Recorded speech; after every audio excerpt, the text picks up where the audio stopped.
Hi, everybody, and welcome to our show. My name is Justine Thomas, And my name's Gareth Thomas. and this is the T Word.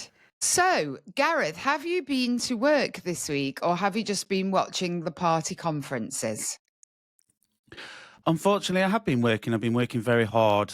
So I've not really caught a lot of the Nigel Farage conferences, which is pretty much what Labour's was, so I'm told, or the snippets that I'm seeing. I think all Keir Starmer did was just mention Nigel Farage about 48 times or something like that.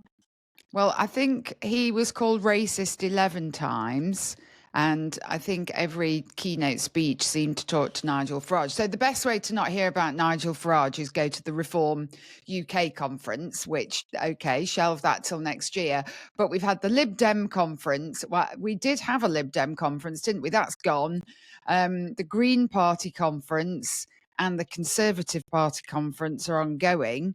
And I do know that the Green Party have declared that they're going to make our country a landlord-free society. So basically, they're just going to try and ban landlords. So should we ban landlords? And actually, we can then come on to Gary Neville, who apparently has got building sites, but we'll talk about him later because I'd like to know what you think about Gary. But anyway, yes, the Green Party are apparently going to ban landlords. What are your thoughts on landlords? Should we keep them, or should we just bring the ownership of every single house into private ownership, or bring it into the ownership of the state? What do you think?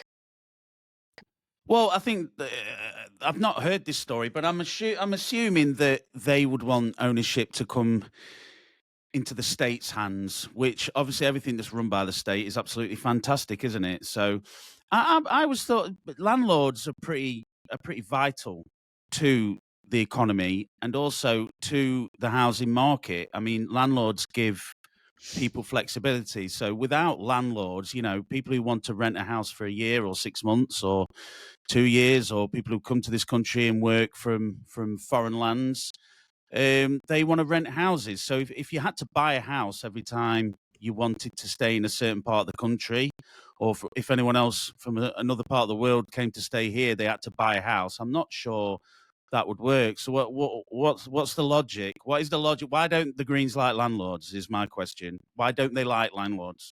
Are they all horrible capitalists? I don't think they like profit, do they? So I think that they don't seem to understand that the driver of profit is usually private enterprise. I'm not aware of the public sector making an awful lot of money. If it is, I'm afraid its cost base is outstripping its revenue base. In fact, most of its revenue is, I think, coming from borrowing. So I don't think the Green Party like profits, but they don't like landlords. They don't want buy-to-let mortgages. So they don't want those anyway. They want to make it so that if you sell your house, if you're a landlord, you've got to offer it to the person who lives in the property already, and everything that they've already paid in rent will actually be converted into a deposit. So if you'd had somebody living with you for 20 years who's paid you £6,000 a year in rent, say, that's £72,000. Let's say your house is worth £250,000. So the idea being that you're going to give them the house you've got to offer them a house at 72,000 less. So that would be 178,000 by my quick maths. And I think it's all a bit odd. I don't know what the details are. I think it's very typical of these conference motions where they just throw ideas out there and it's all a bit headline grabbing. But apparently the second person that has to be offered the house, according to this adopted policy, is the local council. So if the person who lives in the house doesn't actually want it, then the council has got to buy it. So can buy it. So I guess it's a bit like a sort of game of housing roulette, really, because if you lived in a property and didn't work and you were offered the home, or if you're on a low income, well, if you know that the council is going to be given the second bite of the cherry at the ownership, then you could just wait for the council to buy it and then be a council tenant. Yeah, well, it's like a reverse right to buy, isn't it? But I suppose it's just because successive governments just haven't built enough houses, and it's always the thing with this government, isn't it? Or well, any government is that they just take from the people that are generating wealth. So the people that have worked their whole lives and saved and paid off their mortgage, maybe since I bought my first house when I was 21, and I've been paying my mortgage for over 20 years.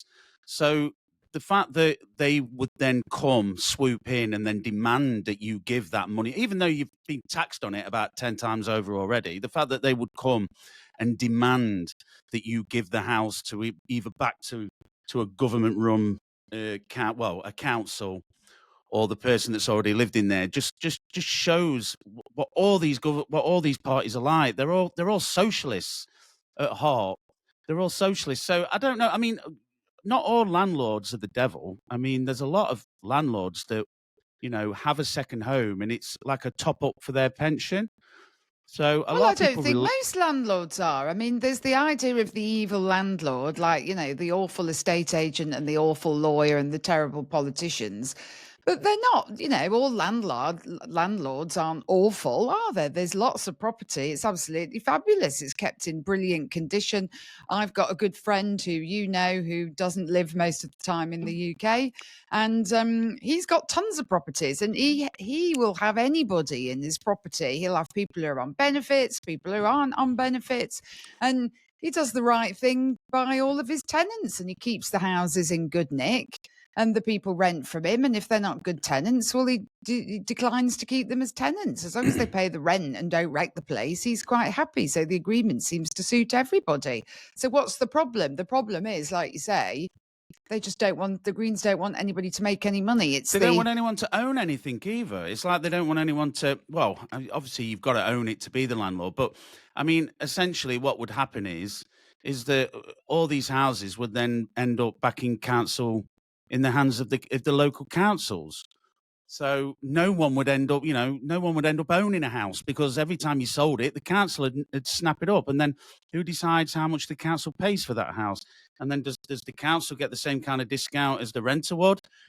Because obviously, what's the difference? If you sell it to the council, you still got that £75,000 rent off the person who rented it. So why would you have to give the renter the £75,000 discount, but then not the council? Because either way, you still got that £75,000. So how would that work?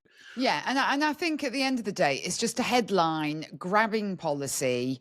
It's just silly. I mean, it's a typical conference headline grabbing policy. Ultimately, the council won't want to buy many of these properties, and actually, the council won't be able to afford to buy the properties. And the whole idea of bringing property into state ownership is a little bit ludicrous when you consider the number of councils who are actually in massive amounts of debt and can't even afford to provide the public services that they're supposed to be providing without putting council tax up. And where are they going to get the money from? Well, let me just think about this.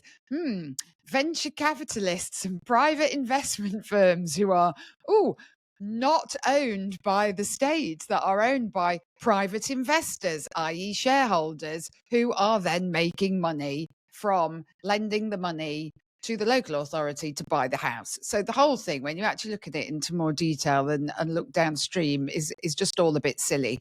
I mean, the one thing I would say about the Green Party is I think their front bench, for what it's worth, for the size of it, does seem to have a little bit more business experience than the Labour Party, because I don't think their front bench has got any business experience. But they've got a chap who's been an accountant for 20 years. They've got Zach Polanski, the leader, who did something in theatre and something to do with diversity and inclusion in theatre, I think. But he worked in theatre. He's worked in bars and nightclubs and hospitality. So it might be quite good at, operational aspects of running a business, quite possibly. They've got an accountant, and they've got another lady who set up something that tries to get more women into the film industry in terms of creating films.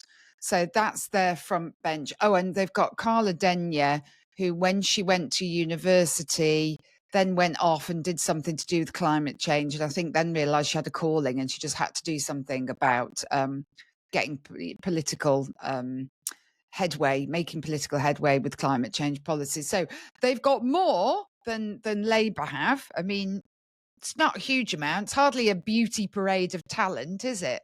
But what about the Conservatives then? So one of the headline things that I've seen from the Conservative conference is Kemi has come out and said that she is going to leave the ECHR. She's had some guy has looked at it all, and she's ready now, and she's going to have this policy. What do you think about that?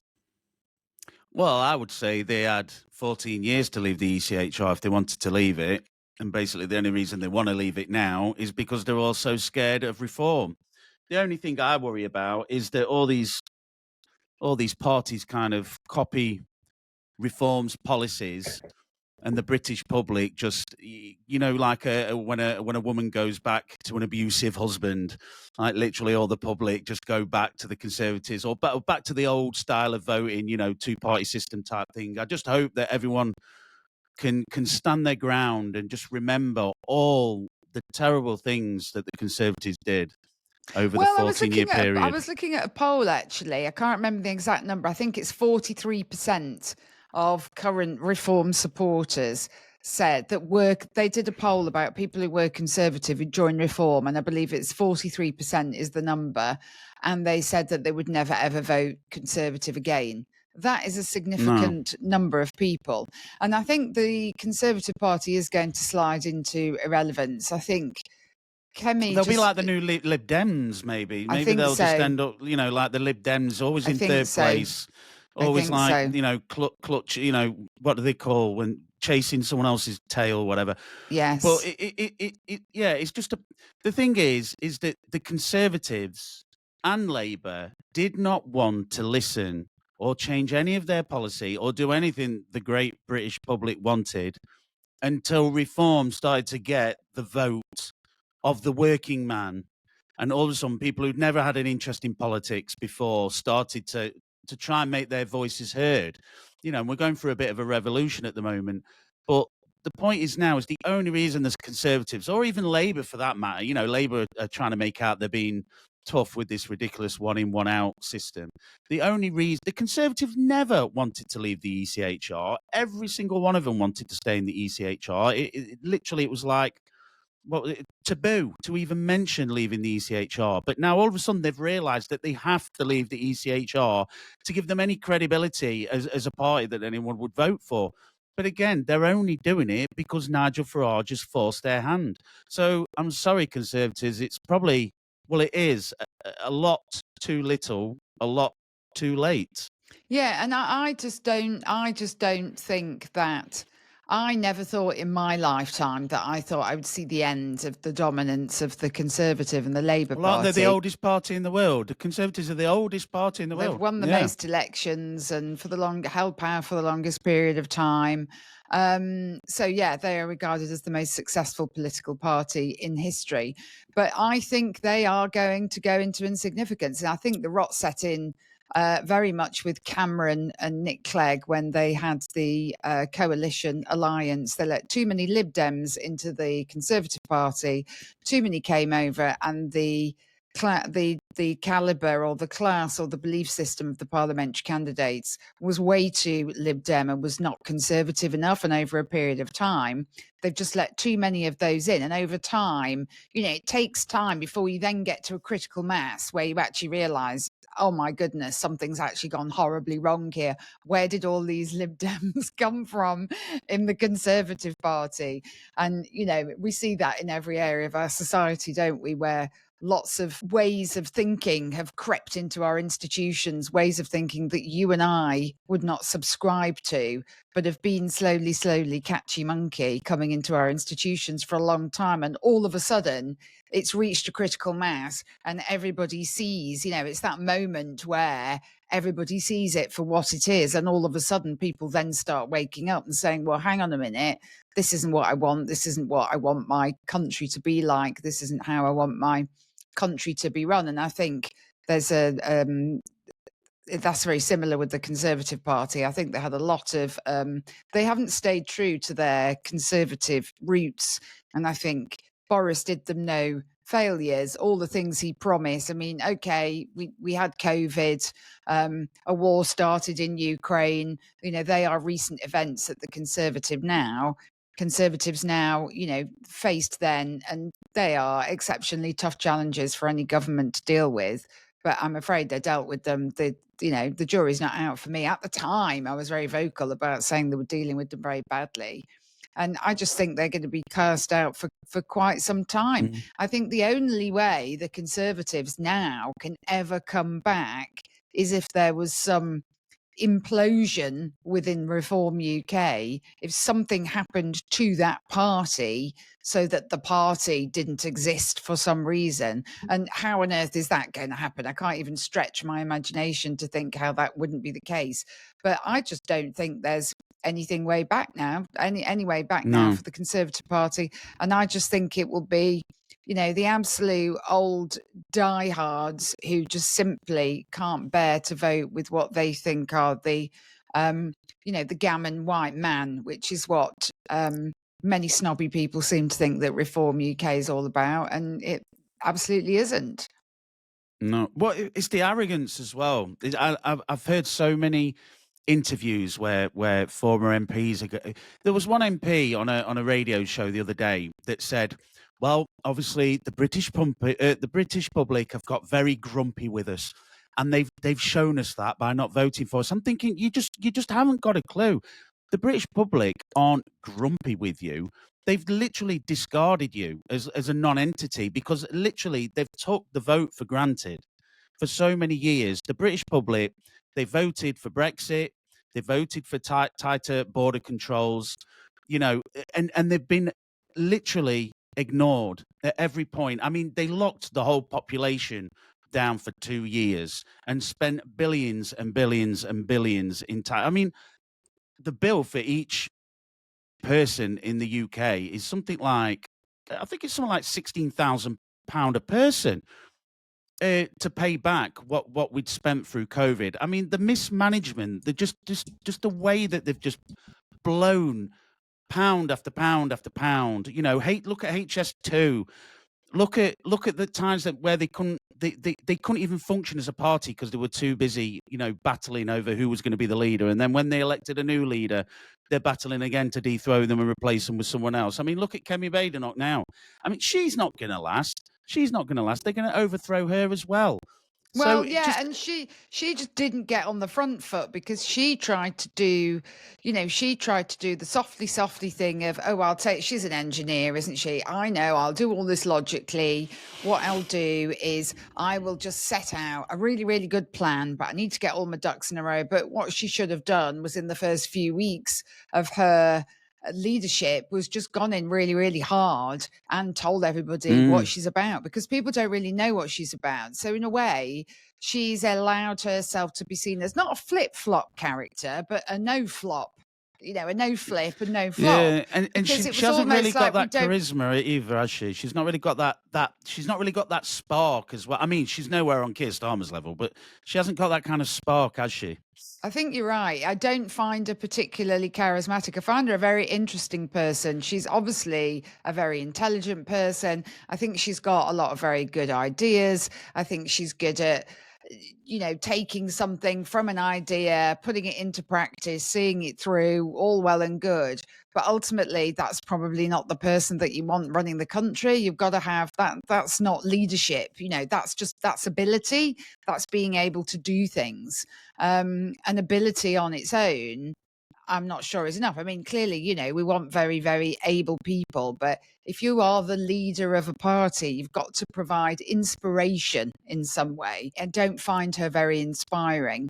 And I think part of the reason why I don't find her very inspiring is because she'd never got across to me from the start about who she really is, what she really stands for. Even if the party had gone on to implement policies which were not necessarily absolutely on track or on the line of what she as a person thought or believed. Everybody is going to have, if you're the leader of a party, there are always going to be some policies that you are not exactly on board with, but maybe you recognize that they are the policies that your membership would subscribe to, or maybe they are the policies that the country needs to be successful, because you can still recognize that something is required whilst not really being an avid supporter of it.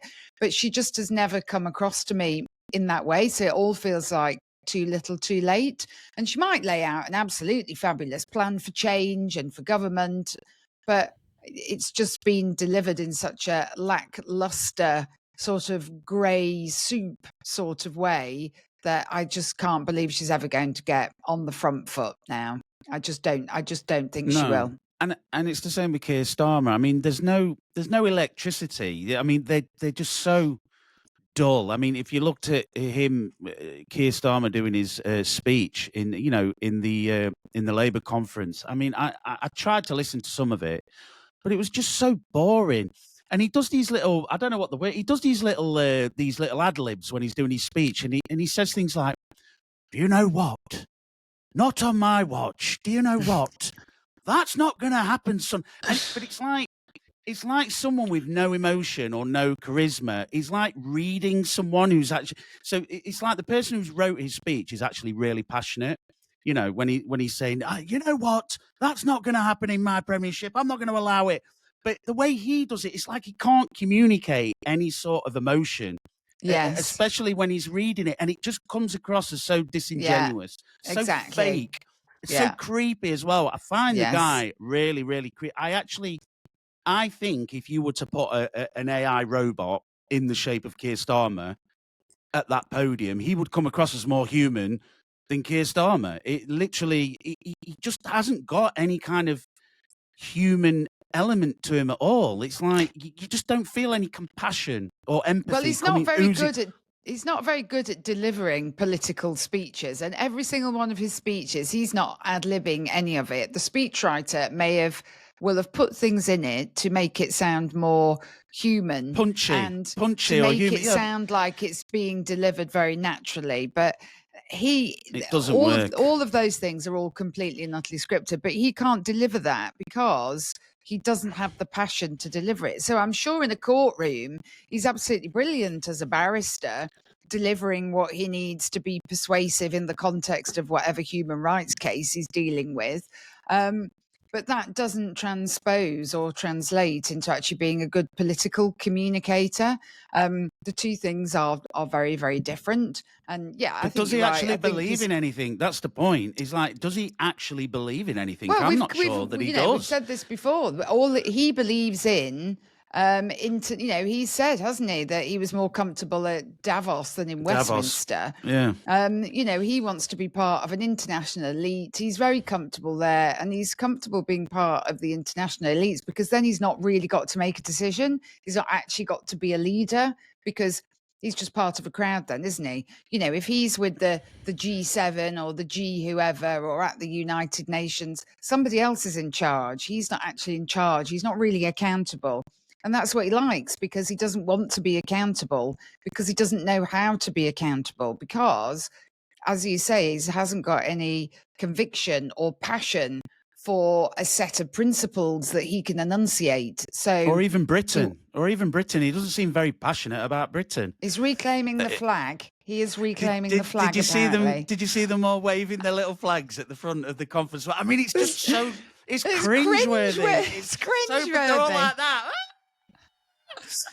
I mean, it's literally, it is awful. It was like North Korea. It was like North Korea. It was terrible. It was just so weird, but none of them seem human. It's really strange. It's like, you interact with people on a day-to-day level. When Rachel Reeves speaks, she's like a robot. There's nothing there. Everything.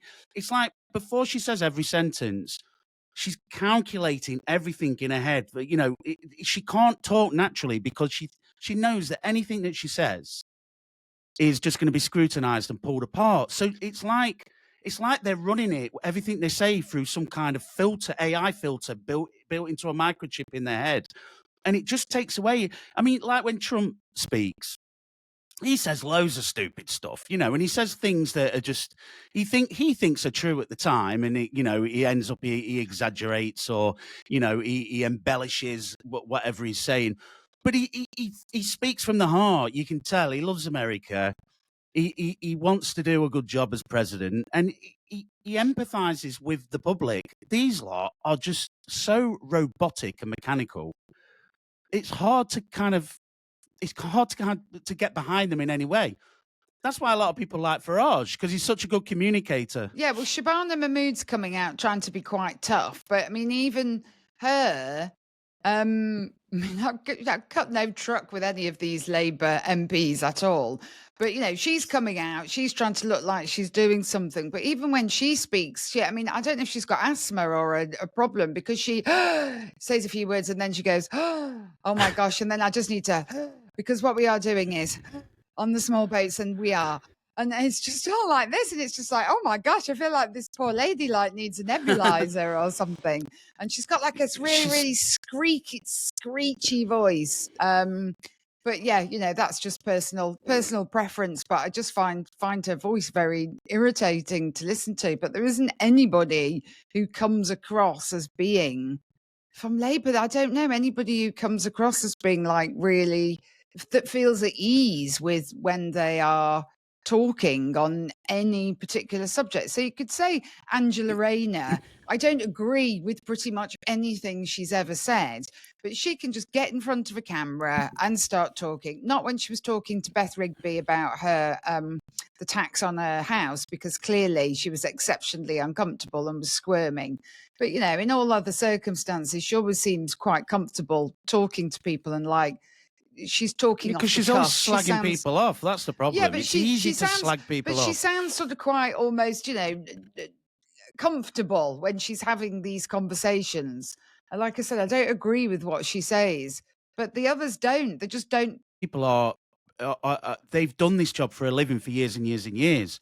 So the act of talking in the setting of an MP for them, for a lot of them, it is very natural because it's all they've ever done. So what do you think about... Same with Angela Rayner.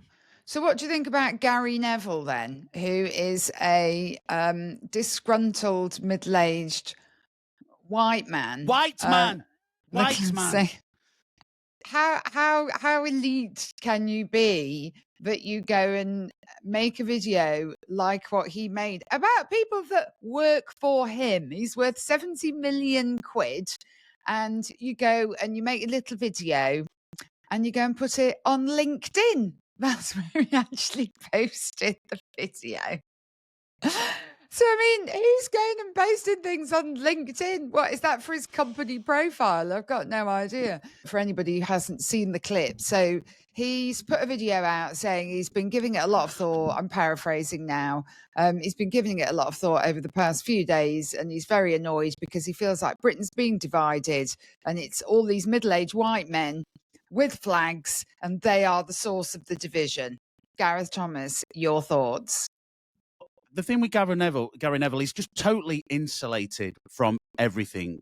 So he probably wakes up in the morning in his big mansion, gets up, does whatever he wants in the grounds of his private gated community, gets in his expensive car, gets driven to a television studio where he has to pass security. No one else can get into him. He does his job, goes home into the same gated community, looks at Twitter, goes on holiday in exclusive resorts where he doesn't have to, mingle with any common folk. The guy is totally insulated from normal life. Yeah, he's not going to a TUI all-inclusive in no. Riviera Maya, is he? Whoa, there's nothing wrong with that. There's nothing wrong with a bit of TUI. TUI cruise, mate. There is, but he's not going on that holiday. No, he's not going on a. I can't remember what it's called. He's not going on the TUI Morella Voyager cruise anytime soon. I've been on 3, by the way, and they're fantastic.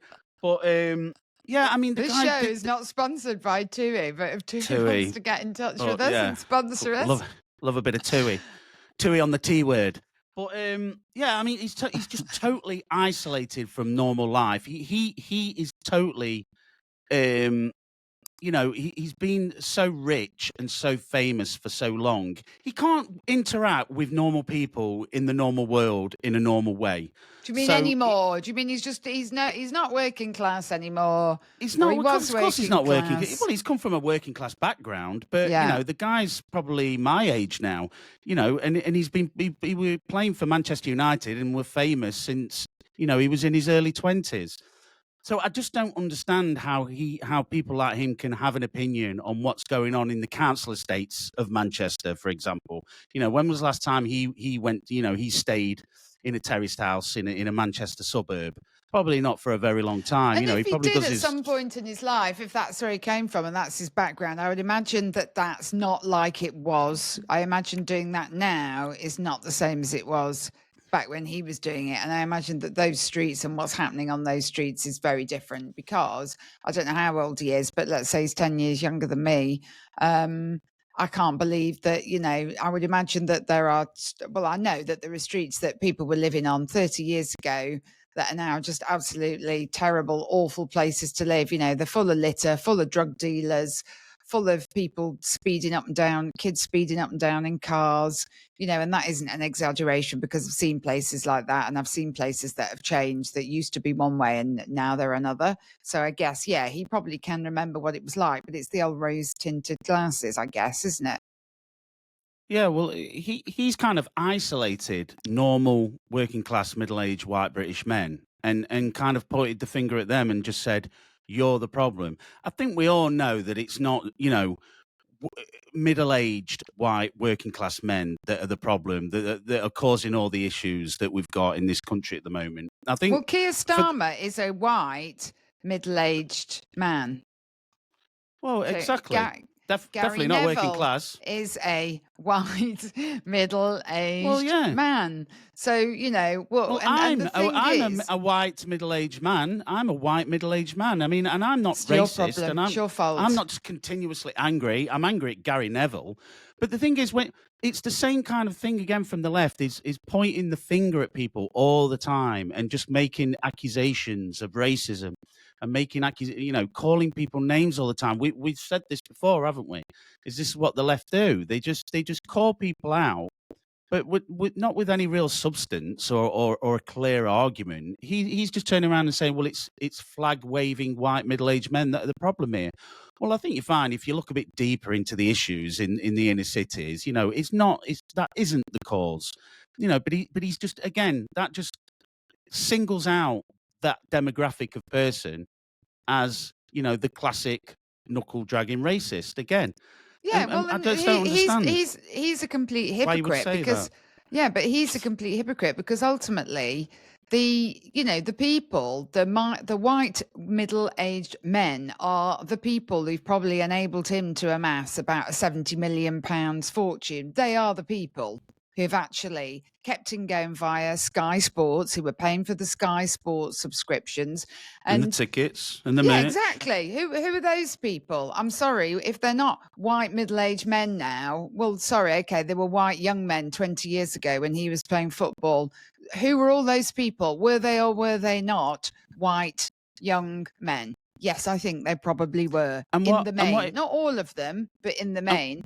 And what if he'd turned around? What if he'd have turned around and gone, do you know what the problem is? It's black middle-aged men that are the problem, or brown middle-aged men that are the problem. He would literally be, hung up to dry. He'd lose his job. He'd lose everything. So is that it he's racist? got. Is what he said racist? If he's white, is what he said racist then? Well, I don't know. I suppose, the definition of racism is singling someone out because of their race or the color of their skin. So, in theory, it is racist.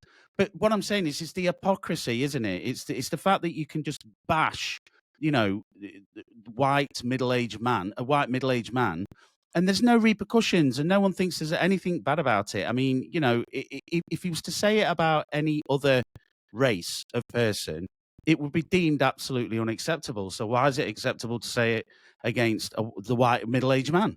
Exactly. Well, that's why many, many white middle-aged men are very angry, actually. But I think the other thing about his actions, he's made them angry.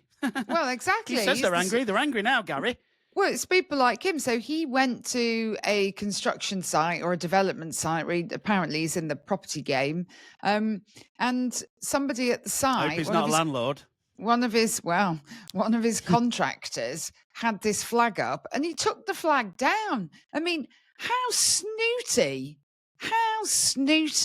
can you get that you go to a site where you've got loads of probably white and probably middle-aged or young men working for you, and you go and take the flag down? What did he say to them at the time? You're not having that. It's very divisive. You're being very divisive. Why on earth would you do that? And like you say, that is a I bet flag. if they put a rainbow flag up, it'd have been all right with it. I'm sure it'd be fine, or a Palestine flag. I'm sure absolutely no problem whatsoever. But I don't think, why is there something wrong with having the England flag, the England flag, or the UK flag? What is the problem? And people who say it's divisive, no, just shut up, and then it's not divisive.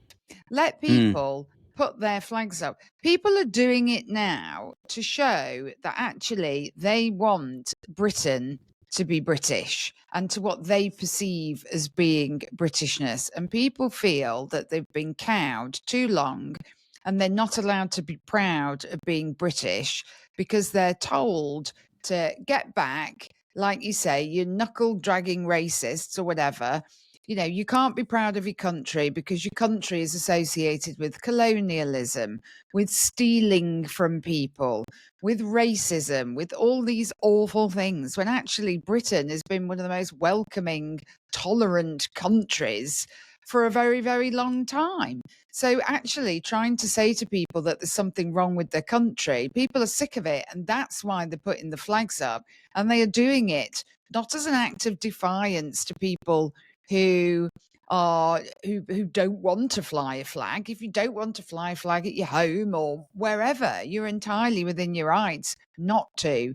But people are putting it up because they're actually staking their claim. And I'll tell you what's been missing, in my opinion, from this conversation, because we've had this whole raising of the colours and people keep talking about British culture and whatever. Not one person that I have come across yet, and I have not heard it stated anywhere on any media, a flag is not about your culture. A flag actually represents only one thing. A flag represents territory. The British flag represents the sovereign territory of the United Kingdom and to other places where it's included on that flag where we are involved in because we either have been the sovereign territory or that country is part of the Commonwealth. When you think back in history, when they went to Iwo Jima in Japan, the Americans, that very, very famous image of the American soldiers putting the flag down. When the Americans went to the moon, okay, you can't actually own any territory in space. There's some kind of space law against it. But everywhere in history, space law, when was it Norwegian chap went to the South Pole, can't think of his name. He put the flag in and, staked that for the Norwegians, or maybe it was the North Pole. But I might be getting my poles confused. But the point I'm trying to make is, the bigger point to make is, a flag is about territory. And where I'm sitting now, that's British territory. That's British soil. And when people put up the flag, that's really what they're talking about. And you know what? You can put up another flag if you want. If you want in your house to have your Palestinian flag or your Indian flag or your Barbados flag, your Jamaican flag, your American flag, whatever, I don't care. But I'm not going to be told, and nor should anybody else be told, that on the sovereign territory of the United Kingdom that you cannot show the flag, and that if you show that flag, you are somehow racist. Because quite frankly, if the only other flags that you're interested in raising are flags that are of other nations, then really, to me, what it says, you are trying to stake a claim for that other nation in the sovereign territory of this country. And personally, I think that's wrong. And I don't agree with that. We've got our sovereign territory. It's Britain. Fly what other flag you want, but don't try and pretend that the flags of other countries are the flags of our country, because they're not. So, yeah, fly your flag, don't fly your flag. It doesn't matter. But people who criticise people for flying a British flag or for flying the St George flag, quite frankly, are just idiots. So, what are your final thoughts on flags, Gareth? Well, my thought is this. We live in such a polarised country at the moment. We're polarised politically, socially, culturally. And if everyone wants to unite in this country, all we want in this country is peace, harmony, and unity. So if we're going to unite, why not unite under the Union Jack? Thank you for tuning in to this week's show. We hope you enjoyed it. Don't forget to give us a like, give us a follow if you haven't already. And we look forward to seeing you next week on The T Word.